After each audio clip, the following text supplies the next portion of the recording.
In today's video, I'm going to teach you how to set up calendar on GoHighLevel. First, sign into your GoHighLevel account and make sure you're in the correct location or workspace. The options you see are location specific, so it's important you're working in the right place before you build a calendar. Next, look to the bottom left of the screen and click Settings. This opens the main configuration area where you manage features like pipelines, integrations, and of course, calendars. We'll stay focused on calendars for this walkthrough.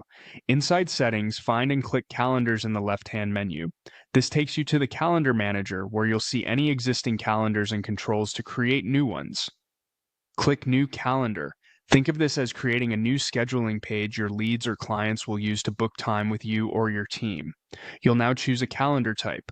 GoHighLevel gives you several options so your scheduling fits your workflow. Personal booking is for one person's availability. Round Robin automatically rotates bookings among multiple team members.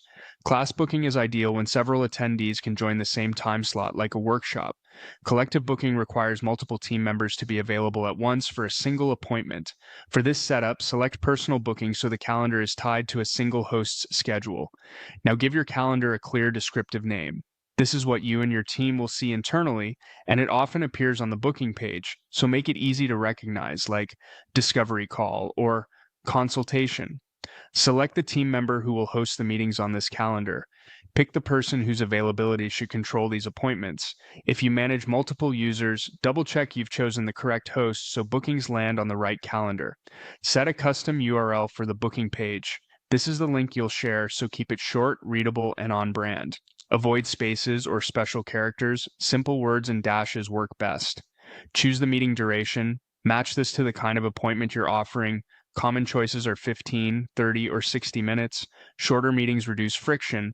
Longer ones create space for deeper conversations. You can adjust this later if your needs change. When everything looks good, click Confirm. Your calendar is now created and will appear in your list. From here, you can open its booking link to preview the page and share it with prospects or clients so they can book time with you instantly. That's it. Your GoHighLevel calendar is set up and ready to use.